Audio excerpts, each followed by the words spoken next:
নমস্কার, প্রত্যেককে জানাই স্বাগতম। আলোচনা করব মে ২০২৪-এর বোনাস রাশিফল এবং আলোচনার কেন্দ্রবিন্দুতে থাকবে যে রাশিটি, সেটি নিশ্চিতভাবেই মেষ রাশি। মেষ রাশির জাতক জাতিকাদের মধ্যে যে ৩টি নক্ষত্র আছে, মূলত অশ্বিনী নক্ষত্র, ভরণী নক্ষত্র এবং কৃত্তিকা নক্ষত্র। অর্থাৎ ৩টি নক্ষত্রের জাতক জাতিকাদের জন্যও থাকবে খুব স্পেসিফিক কিছু প্রেডিকশন।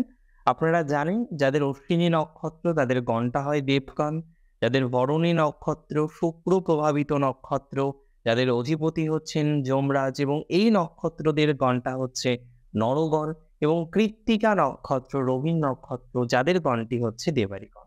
তো আমরা এই ৩ নক্ষত্রের জাতক জাতিকাদের নিয়েও রাখবো খুব বেশি স্পেসিফিক প্রেডিকশন। আজকের অনুষ্ঠানটি শুরু করা যাক তাহলে। দেখুন, প্রথমেই আপনাদের বলে রাখি যে প্রত্যেকটি মাস বিশেষ বিশেষ কিছু ভাইবস নিয়ে আসে। এই মাসও অনেকটাই তাই। তবে মেষ রাশির জাতক জাতিকাদের জন্য চিরস্মরণীয় বলবো না, তবে অবশ্যই একটি স্মরণীয় মাস হচ্ছে মে মাস। কারণ আপনাদের রাশির দ্বিতীয় ভাবে একদম মে মাসের শুরুতে দেবগুরু বৃহস্পতি প্রবেশ করছে এবং নবমপতি ও দ্বাদশপতির দ্বিতীয় ভাবে প্রবেশ, সেখান থেকে ষষ্ঠ ভাবে, দশম ভাবে এবং নিশ্চিতভাবেই অষ্টম ভাবে তার দৃষ্টি আপনাদের জীবনচক্রের বিভিন্ন ক্ষেত্রে কিন্তু পরিবর্তন সংঘটিত হতে পারে।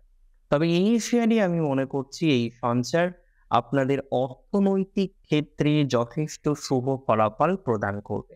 এমনিতেও বর্তমানে শুক্র গ্রহ আপনাদের রাশি সাপেক্ষে রাশিতেই অবস্থান করছে এবং ১৯শে মে নাগাদ শুক্র দ্বিতীয় ভাবে প্রবেশ করবে। তাহলে দ্বিতীয় পতি দ্বিতীয় ভাবে প্রবেশ করা, বৃহস্পতির দ্বিতীয়স্থ অবস্থান এবং আদার্স যে কম্বিনেশন গুলো আছে, সেগুলো সমস্ত বিষয় একটি বিষয়কে নির্দেশিত করে যে আপনাদের অর্থনৈতিক ক্ষেত্রের ধনাত্মকতার মাত্রা কিন্তু বৃদ্ধিপ্রাপ্ত হতে পারে প্রথমত। দ্বিতীয়ত আমরা লক্ষ্য করব, দেখুন মেষ রাশির বিভিন্ন রকম আর্থিক সমস্যাও আছে, যার মধ্যে কিছু অর্থ আটকে থাকার সমস্যা, সেটা তো অযাচিতভাবে ছিলই। তাছাড়াও আপনি দেখেছেন কোনো একটা ফান্ডে ইনভেস্ট করার পর সেই ইনভেস্টমেন্টের রিটার্ন আপনি ঠিকঠাক পাচ্ছিলেন না। এটা আপনার ক্ষেত্রে একটা বড় সমস্যা ছিল। আবার অ্যাপার্ট ফ্রম দেয়ার আমরা কিন্তু আরো বেশ কিছু জটিলতার জায়গা আ মেষ রাশির জাতক জাতিকাদের ক্ষেত্রে অর্থনৈতিক ক্ষেত্রে দেখলাম যে সঞ্চয়ের ক্ষেত্রে একটা বড়সড় বাধা। আপনি বারংবার চেষ্টা করেছেন সঞ্চয় করার জন্য। কিন্তু এমন কিছু এক্সপেন্স, বিশেষ করে লাস্ট কয়েকটা মাস বিভিন্ন রকমভাবে এক্সপেন্স গুলো হচ্ছে। কিছু ক্ষেত্রে আপনার নিয়ন্ত্রণ মোটেই নেই। সেই ধরনের এক্সপেন্স এর মধ্যে দিয়েও কিন্তু আপনাদের যেতে হচ্ছে। তাহলে একটা বিষয় একদমই পরিষ্কার থাকছে যে মেষ রাশির জাতক জাতিকাদের অর্থনৈতিক ক্ষেত্রের কিছুটা ধনাত্মকতা কিন্তু বৃদ্ধিপ্রাপ্ত হবে এবং এখানে আয় বৃদ্ধির সম্ভাবনা সবথেকে বেশি থাকছে। দ্বিতীয়ত আটকে থাকা কিছু অর্থ, সেটা পুনরুদ্ধার করার মতো অবকাশ তৈরি হতে পারে। আবার কোথাও যেন গিয়ে অর্থের সঠিক যে বন্টন, সেটাও করে উঠতে পারবে। অনেকের জমি বাড়ি সংক্রান্ত কিছু সমস্যা আছে যেটি অর্থনৈতিক কারণে। তাহলে নিছক অর্থনৈতিক কারণে যাদের জমি বাড়ি ইত্যাদি সমস্যা আছে, সেই জায়গাগুলোকে কিছুটা আ ম্যানেজ করা, সেই জায়গাগুলোকে কিছুটা নিয়ন্ত্রণ করে এগিয়ে যাওয়ার মতো অবকাশ, সেটা নিশ্চিতভাবেই তৈরি হবে যদি আপনার রাশিটি হয়ে থাকে মেষ রাশি।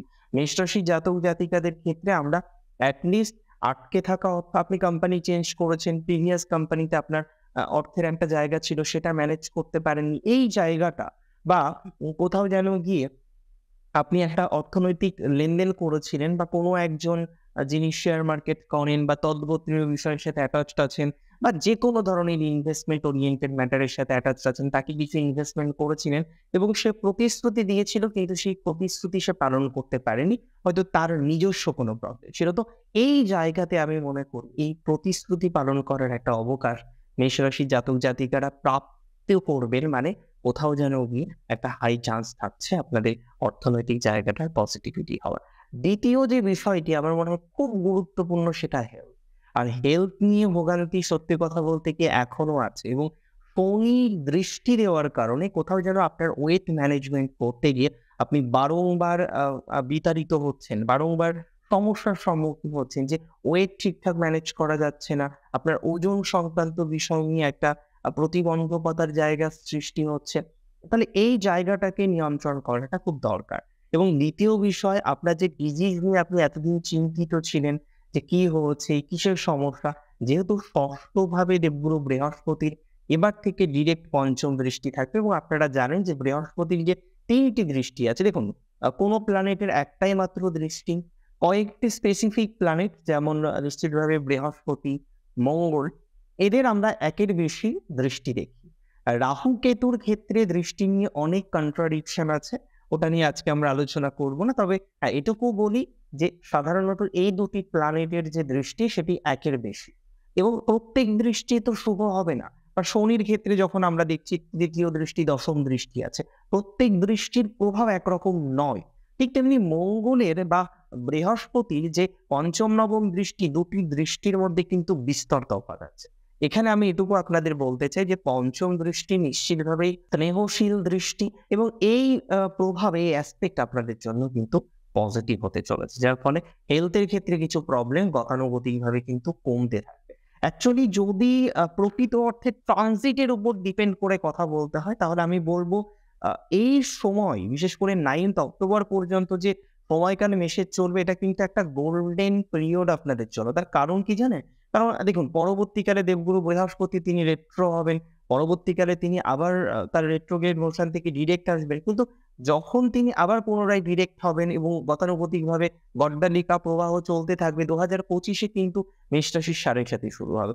ভালো হবে না খারাপ হবে এটা নিয়ে কোনো মন্তব্য এখন করব না। তবে যেটুকু আপনাদের সাথে শেয়ার করা যায় সেটা বুঝি, সেটা হলো বর্তমান পরিস্থিতি আপনাদের জন্য শুভ এবং কর্মজীবন নিয়ে যারা এতটা প্রবলেমের মধ্যে ছিলেন, অনেকেই আমাকে বারবার মেসেজ করেছেন, বারবার আমাকে জিজ্ঞাসা করেছেন, কনসালটেশনের সময় আমাকে জিজ্ঞাসা করেছেন যে দাদা চাকরির ক্ষেত্রটা নিয়ে কি করব? চেঞ্জ কি করে নেব? সেটা কি বেটার হবে? তাহলে এখানে আমি বলে দিই, মে মাস আপনার চেঞ্জ করার জন্য শুরুর সময়।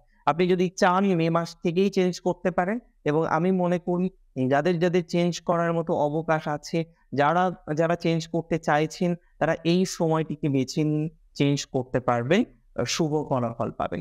ইন্টারভিউ রিলেটেড বিষয়ে যাদের এতটা প্রতিকূলতা আসছে, যদিও ইন্টারভিউর ক্ষেত্রে কিন্তু 10th মের পর থেকে পজিটিভিটিটা আসবে। ইন্টারভিউ, যেকোনো মৌখিক চুক্তি, যেকোনো নতুন কিছু ক্রয় করা, আপনি একটা কিছু বাই করতে চাইছেন, আপনি একটা ক্রয় করতে চাইছেন, কিন্তু ক্রয়ের ক্ষেত্রে আপনি দেখছেন আপনার মৌখিক চুক্তি সেটা ভঙ্গ হচ্ছে। তো এই যে ভঙ্গ হওয়া, এই যে চুক্তি ভঙ্গ হওয়া, এটা কিন্তু একটা সমস্যার জায়গা এবং এটাকে কিছুটা রিকভার করার মতো অবকাশ নিশ্চিতভাবেই মেষ রাশির জাতক-জাতিকারা 10th মে থেকে পাচ্ছে। অনেকে প্রপার্টি রিলেটেড বহু কোয়েশ্চেন করেন এবং আপনাদের আমি একটা কথা বলি, দেখুন জ্যোতিষ শাস্ত্রের কয়েকটা বিশেষ বিষয় আছে। যেমন ধরুন, আজকে আপনি যখন জন্মছক অ্যানালাইসিস করছেন, একজনের হরোস্কোপের 4th হাউসটাকে দেখছেন, তার বাড়ি দেখবেন বা ভূমি ক্রয় করতে পারবেন কিনা সেই বিষয় নিয়ে আপনি একটু চর্চা করছেন। তো আপনি প্রাথমিক অবস্থায় নিশ্চয়ই 4th হাউসে যাবেন। কিন্তু 4th হাউসের সাথে আরো বেশ কিছু বিষয় আপনাকে দেখতে হবে। যে 4th হাউসের ডিসপোজিটর কে আছে? 4th হাউসের লর্ড কোথায় গিয়ে বসেছে? 4th হাউসে কোন প্ল্যানেটের দৃষ্টি আছে? এটা একটা আঙ্গিক। এখানেই এনালাইসিস শেষ হয় না। তাহলে এনালাইসিস কোথায় গিয়ে শেষ হয়? দেখুন, এনালাইসিস এর শেষটা জানি না, তবে আরো বেশ কিছু পদ্ধতি অনুসরণ করতে হয়। যে কোন প্ল্যানেটটা 4th হাউসের স্থির কারক গ্রহ, তাহলে সেটাকে আইডেন্টিফাই করতে হবে। বা ভূমি কিনতে গেলে কেন মঙ্গলকে আমরা এত গুরুত্ব দেব? সেটাকে আইডেন্টিফাই করতে হবে। কারণ মঙ্গলকে ধরণী গ্রহ সম্ভূত, তিনি ধরণীর গর্ভ থেকে উদ্ভূত হয়েছেন, তিনি ধরণীর সন্তান। তাকে তো ডেফিনিটলি এখানে গুরুত্ব দিতেই হবে। প্লাস 4th হাউসের কাস্পাল সাবলট, তার পজিশন ইত্যাদি বিষয় ভেরি মাচ ইম্পর্টেন্ট। তাহলে এখানে আমি বলে রাখি, মেষ রাশির জাতক-জাতিকাদের যারা প্ল্যান করেছেন যে জমি কিনবেন বা বাড়ি ক্রয় করবেন বা ফ্ল্যাট ক্রয় করবেন, সবার ফার্স্ট কাজ হচ্ছে আপনার জমিটাকে নিজে নিরীক্ষণ করা। যেখানে আপনি জমি কিনছেন, এটা জলা কোনো জায়গা বন্ধ করে তৈরি করা হয়নি তো? বা তার আশেপাশে একদম ভেরি নিয়ারেস্ট কোনো জলাভূমি নেই তো? এই বিষয়টাকে আপনাকে কিন্তু একটু নজরে রাখতে হবে। অনেকে আছেন যারা রিয়েল এস্টেটের কোনো এজেন্টের কাছে টাকা দিয়েছেন একটা ফ্ল্যাট ক্রয় করার জন্য, একটা বাড়ি ক্রয় করার জন্য। কিন্তু কোথাও যেন গিয়ে আপনি সেই টাকাটা যেন একদম ফাঁসিয়ে ফেলেছেন। না বেরোতে পারছেন, না এগোতে পারছেন। এমন একটা প্রতিবন্ধকতার জায়গা আপনার এসেছে, যেটা আপনার ক্ষেত্রে সত্যিই বলতে গেলে একটু সমস্যা। সো এই জায়গাগুলো কিন্তু বৃহস্পতির কৃপায় বা আদার্স কিছু প্ল্যানেটারি পজিশনের উপর ডিপেন্ড করে আমরা বলতে পারি ধনাত্মক দিকে যাবে বা সম্ভাবনা সেদিকেই যাচ্ছে। যদি রাশিটি আপনার নিশ্চিতভাবে হয়ে থাকে মেষ রাশি, এটা মনে রাখবেন, যারা এডুকেশনাল প্রবলেম হিউজলি ভোগ করেছেন এবং বর্তমানে জাস্ট কনফিউজ যে আদতেও হায়ার এডুকেশনটা হবে তো, আদতেও সিলেকশনটা করতে পারবেন তো নিজের। সো এখানে আমি মনে করি সিলেকশন হওয়ার সংযোগ আছে, সিলেক্টেড হওয়ার সংযোগ আছে। নিট এক্সামিনেশন হোক বা অন্য যে কোনো এক্সামিনেশনে পজিটিভিটির মাত্রা বাড়বে। এখন প্রশ্ন হলো, নিট এক্সামিনেশন একটা হিউজ টাফ এক্সামিনেশন, আমরা প্রত্যেকেই জানি।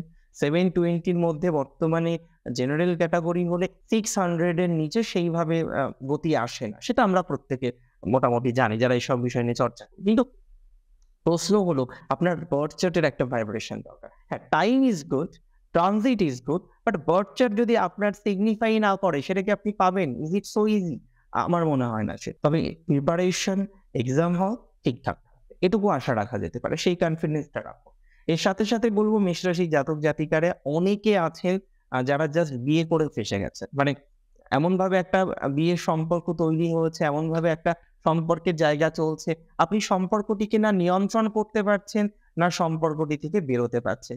এটা নিয়ে অনেক, অনেক, অনেক প্রশ্ন আপনাদের মনের মধ্যে জন্ম নিয়েছে যে আপনারা সম্পর্ক থেকে বেরোতে পারবেন কিনা, আদতেও বেরোনো পসিবল কিনা। এবার আমি পরিষ্কার পরিচ্ছন্নভাবে একটা কথা বলতে চাই, যারা, যারা সম্পর্কে জড়িয়েছেন এবং যারা সম্পর্ক কন্টিনিউ করতে চাইছেন না, অনেকের ক্ষেত্রেই কিন্তু সম্পর্ক নিয়ে একটা সঠিক জায়গা আসার মতো অবকাশ থাকবে। এবং স্পেশালি আমি আপনাদের একটা কথা শেয়ার করি, বিশেষ করে যারা বর্তমানে সম্পর্কে নেই, রিলেশনশিপ ব্রেক করে গিয়েছে। আপনারা জানেন যে রবি তিনি কিন্তু লগ্নের কারক গ্রহ। তিনি বর্তমানে লগ্নে বসে আছেন এবং ডেফিনেটলি তিনি 5th হাউসের লর্ড। আর 5th হাউসের সাথে বৃহস্পতির একটা অতপ্রত সম্পর্ক রয়েছে। সো কোথাও যেন গিয়ে আমার মনে হয় যে সম্পর্ক যাদের ভেঙে গিয়েছে, ডিস্টারবেন্স এর জায়গায় এসেছে, আজকে সম্পর্কের মানুষের সাথে আপনার যোগাযোগ নেই, কমিউনিকেশনে আপনি বারবার ফোন করছেন, সে ফোন কেটে দিচ্ছে বা তার সাথে আপনার কমিউনিকেশনটা হয়ে উঠছে না, আপনি ব্লক লিস্টে রয়েছেন। সো এই যে সিচুয়েশনের মধ্যে মেষ রাশি জাতক জাতিকারা রয়েছে, তাদের ক্ষেত্রে আমার মনে হয় পজিটিভিটির মাত্রাটা অনেকটা বাড়তে পারে। এবং প্র্যাকটিক্যালি বলতে গেলে যাদের বিবাহ কেন্দ্রিক সমস্যা, বিয়ে নিয়ে আজকে এত, এত, এত, এত problem, lots and lots of problem that you are facing currently. So I strongly believe যে এই জায়গাটাকে কিছুটা আপনি রিভাইভ করতে পারবেন, বা বেটার টু সে এই জায়গাটাকে কিছুটা ম্যানেজ করে এগিয়ে যেতে পারবেন। আর প্রফেশন নিয়ে আমাদের আলোচনা করতে হবে, তারপরে আমরা আমাদের নাক্ষত্রিক প্রেডিকশন আলোচনা করব। এবং প্রফেশনের ক্ষেত্রে সিম্পল কথা আমি বলি, আপনি কারেন্টলি সেলফ প্রফেশনে থাকুন, আপনি কারেন্টলি বিজনেসে থাকুন, আপনি কারেন্টলি জবে থাকুন, 3টে প্রফেশনের ক্ষেত্রেই পজিটিভিটির মাত্রাটা কমে আছে। 10 তারিখের পর থেকে আমরা কর্মজীবন, বিশেষ করে চাকরির ক্ষেত্রে পজিটিভিটি পাবো। প্রথম থেকেই আমরা পজিটিভিটি পাবো সেলফ প্রফেশনে। 15 তারিখের পর সেলফ প্রফেশনের জায়গাটা আরেকটু এনহান্স করবে। আর রইল বাকি হচ্ছে বিজনেস। বিজনেসের ক্ষেত্রে আমি মনে করি 19শে মে থেকে বেশ বেশি পজিটিভিটির মাত্রাটা আপনারা পেতে চলেছেন। আমি নাক্ষত্রিক প্রেডিকশনে আরো কিছু স্পেসিফিক কথা এবার আপনাদের সাথে শেয়ার করব। প্রথম নক্ষত্র অশ্বিনী, যাদের গণটি হচ্ছে দেবগণ, এবং অশ্বিনী নক্ষত্রের জাতক জাতিকাদের বর্তমানে পরিস্থিতিতে 3 থেকে 4টি সমস্যা প্রবল। এমনিতে আপনাদের যে জীবন চলা, সেখানে শত্রুর প্রভাব প্রচন্ড পরিমাণে। এবার দেখুন, শত্রু কার থাকে না? কিন্তু এই যে শত্রুর ক্ষতি হয়েছে, এই যে শত্রু আপনার এত বড় একটা সমস্যা ক্রিয়েট করার চেষ্টা করলো, যেটার মধ্যে আপনি সমস্যাতেও পড়লেন, কিন্তু এবার কিন্তু বেরোনোর সময় এসেছে। যারা পলিটিক্সে আছেন, অশ্বিনী ধনাত্মকতা দেখছি। যারা যুক্ত রয়েছেন যেকোনো ধরনের বিজনেসের সাথে, এবং সেই বিজনেস যদি এক্সপোর্ট ইম্পোর্ট হয়, সেই বিজনেস যদি আপনার যেকোনো ধরনের ট্রান্সপোর্টেশন রিলেটেড হয়, তাহলে আই স্ট্রংলি বিলিভ সেই বিজনেসের ক্ষেত্রে ধনাত্মকতা বাড়বে। যারা যুক্ত রয়েছেন electronics, electrical, not only electronics but also electrical, যারা বইপত্র পাবলিশিং হাউসের সাথে যুক্ত রয়েছেন, যারা যেকোনো ধরনের ফাস্ট ফুড রিলেটেড ম্যাটারের সাথে কানেক্টেড, তাদের ক্ষেত্রে, এবং যারা ব্লগিং করেন, সেটা ফুড ব্লগিং হতে পারে, এনিথিং হতে পারে যেটা সোশ্যাল মিডিয়ার সাথে কানেক্টেড রয়েছে, তাদের ক্ষেত্রে পজিটিভিটির মাত্রাটা কিন্তু অনেকটাই বৃদ্ধি প্রাপ্ত হবে। আর রইল বাকি হচ্ছে অশ্বিনী নক্ষত্রের দাম্পত্য কারেন্টলি জাস্ট ওকে ওকে টাইপের চলছে। আপনার পার্টনারের হেলথ নিয়ে আপনি একটু চিন্তায় রয়েছেন, আমি মনে করি সেই চিন্তাটা ভেরি ইমিডিয়েট না কমলেও আমার কিন্তু মনে হয় এই জাতীয় সমস্যাগুলো আপনার কমে যাওয়ার সংযোগটা অনেকটাই বেশি থাকবে। যারা পার্টনারের প্রফেশন নিয়ে চিন্তিত, বর্তমান যে ভাইবসটা রয়েছে সেখানে কিন্তু 19 তারিখ থেকে 19 মে 2024 থেকে পার্টনারের প্রফেশনাল জায়গাটা ভালো হবে। সন্তানের জায়গাটা অশ্বিনীর ক্ষেত্রে ভালো হবে ঠিক 15 মে 2024 থেকে। তাহলে সন্তানের জায়গার ক্ষেত্রে 15 মে 2024 থেকে পজিটিভিটির মাত্রাটা ইনক্রিজ করতে পারে, সেটা আমি মনে করি। অনেকের সাথে যদিও বর্তমানে সন্তানের সম্পর্কটা একটু টানাপোড়েন হয়েছে, অশ্বিনীর ভরণীর দুটো ক্ষেত্রেই সম্পর্কের জায়গাটা ডিস্টার্ব, তবে এই জায়গাটা কিন্তু একটু পজিটিভ দিকে যাবে। এবং প্রচুর জাতক জাতিকা আছেন belonging from Ashwini nakshatra, they are doing job in government sector and facing some problem. তাদের ক্ষেত্রে কিন্তু কিছু প্রবলেমের মাত্রা কমতে পারে। এবং অনেকেই আছেন তারা খুব ভালো ভালো অর্গানাইজেশনের সাথে আছেন, some people R attached in some government sector also. তো যারা এই ধরনের সেক্টরগুলির সাথে আছে, এই ধরনের ভালো কিছু সেক্টরগুলির সাথে আছে, তাদের ক্ষেত্রে আমার মনে হয় পজিটিভিটির মাত্রাটা অনেকটাই বাড়তে পারে। প্রশ্ন হলো হোয়াট নেক্সট, এরপরে যে বিষয়টি আমাদের জানতে হবে, নক্ষত্র ভরণী।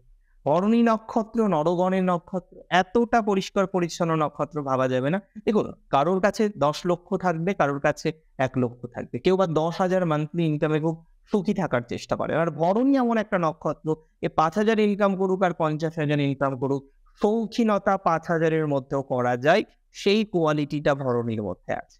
সো নিশ্চিতভাবেই ভরণী নক্ষত্র, যার মধ্যে বড় বড় জাজ আমি দেখেছি, বড় বড় ডক্টর ভরণী নক্ষত্রের মধ্যে থাকে, বড় বড় প্রফেশনাল ভরণী নক্ষত্রের মধ্যে লক্ষ্য করা যায়। এবং ভরণীর একটা বেসিক বিষয় যেটা আমি বারবার মনে করি যেটা সমস্যার, সেটা হলো ভরণী নক্ষত্রের জাতক জাতিকারা তারা কিন্তু অপরের কাজ করতে করতে, অপরকে হেল্প করতে করতে নিজের স্টেটাসটাকে একদম জিরোতে নিয়ে আসে, গ্রাউন্ডে নিয়ে আসে। That is very wrong. আমি মনে করি এটা ঠিক নয়, এটাকে সংশোধন করতে হবে।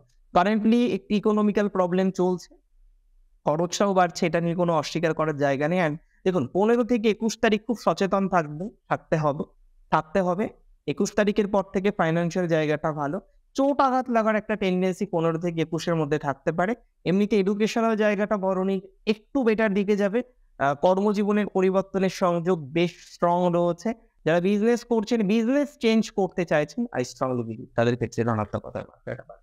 ভরণী নক্ষত্র যদি আপনার হয়ে থাকে, পজিটিভিটির মাত্রাটা স্ট্রংলি বাড়তে পারে। যারা বিজনেস বা যেকোনো ধরনের নতুন কিছুর সাথে অ্যাটাচড হতে চাইছেন, তাদের পজিটিভিটি বাড়বে। ল লিটিগেশনে অনেকে ভরণী ফেঁসে আছেন, তাদের ক্ষেত্রে ধনাত্মকতা নিশ্চিতভাবে আছে। ভরণীর সন্তানকে নিয়ে মানসিক চাপ এটা একটু কমতে পারে। মে মাসে ভরণীর কিন্তু নতুন প্রপার্টির সংযোগ দেখতে পাচ্ছে। অনেকে প্রশ্ন করবেন, দাদা অর্থ নেই, প্রপার্টি কিনবো কি করে? দেখুন, প্রপার্টি অনেক সময় লোন নিয়েও আমরা কিনে ফেলি। আর কিছু কিছু সময় এমন সংযোগ থাকে যে কোনো একটা সূত্রে, উত্তরাধিকার সূত্রে হোক, কোনো একটা সূত্র থেকে হোক, ঠিক চলে আসে। তো যেটা আসার সেটা ঠিক আসবে। এবং ভরণীর ক্ষেত্রে প্রেমজ সম্পর্কের পজিটিভিটির মাত্রাটা অনেকটা বেশি বলে মনে করছি।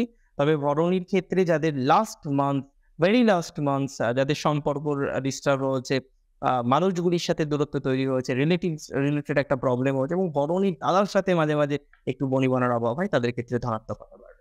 নক্ষত্র যদি কৃত্তিকা হয়ে থাকে, দেখুন কৃত্তিকা পজিটিভ নক্ষত্র। অনেক সময় একটু স্নান করতে কুড়েমি করে, সবাই নয়, ডেফিনেটলি সবাই নয়, তবে কৃত্তিকার স্পষ্টবাদিতাই এদের জীবনের সব থেকে বড় শক্তি, একই সাথে সব থেকে বড় উইকনেস। তো এই জায়গাটাকে নিয়ন্ত্রণ করুন, কোথায় সত্য বলতে হবে, কোথায় একটু গোপনে করতে হবে, এই টেন্ডেন্সিটা শেখা দরকার কৃত্তিকার। সবার সামনে কাট কথা বলবো, মানুষ অনেক সময় খারাপ ভাবে, তাই না? এবং দেবারিগণের নক্ষত্র এই কৃত্তিকার বর্তমান মনিটারি জায়গাটা জাস্ট ওকে, খুব ওকে নয়। তবে কৃত্তিকা কিন্তু অপরের পরামর্শ ততটা বর্তমানে পছন্দ করছেন না, এটাকে নিয়ন্ত্রণ করতে হবে। দাম্পত্য মোটামুটি চলছে।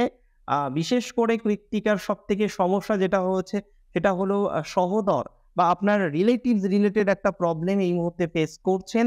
এই যে সহোদরের প্রবলেম, এই যে রিলেটিভস রিলেটেড প্রবলেমের জায়গাটা ইউ আর ফেসিং কারেন্টলি, আমি মনে করি এই জায়গাটা পজিটিভ দিকে যাবে। কৃত্তিকা নক্ষত্রের জাতক জাতিকাদের ক্ষেত্রে তাদের এই যে রিলেশনশিপস অ্যান্ড অল, এই বিষয়গুলো নিয়ে যে মাথা যন্ত্রণা, যে সমস্যা, এটাকে রিভাইভ করতে পারবে। কৃত্তিকা আইনি জটিলতা কিছুটা কমার সংযোগ দেখতে পাচ্ছি, কিছুটা সিদ্ধান্তের স্থিরতা আপনাদের আসবে। সব থেকে ইম্পর্টেন্ট হবে আপনাদের নতুন কিছু প্রাপ্তি, সেটা চাকরি হতে পারে, কর্মজীবন হতে পারে, বা কোনো একটা নতুন রিলেশনশিপ প্রাপ্তি হতে পারে। সো যেটা আপনার কাছে যেটা আপনার কাছে প্রয়োজন, তেমন কিছু প্রাপ্তির সংযোগ দেখতে পাচ্ছি। হেলথ মোটামুটি থাকবে, যেহেতু রাশিতেই রবি আছেন, এবং রবি জানেন তো আপনাদের লগ্ন ভাবের বেসিক কারণ। তো সেখানে দাঁড়িয়ে হেলথ নিয়ে খুব নেগেটিভিটি ফিল করছি না। মনিটারি বিষয়টা মোটামুটি 19-21 তারিখের পর থেকে পজিটিভ দিকে যাবে। পলিটিক্সে কৃত্তিকার কিন্তু একটা ধনাত্মকতা বাড়তে পারে এবং কৃত্তিকা নক্ষত্রের জাতক জাতিকাদের বন্ধুত্বপূর্ণ সম্পর্কগুলোকে নিয়ন্ত্রণ করার চেষ্টা করতে হবে। আমি মনে করি আজকের অনুষ্ঠান অনেকটাই সাফিসিয়েন্ট।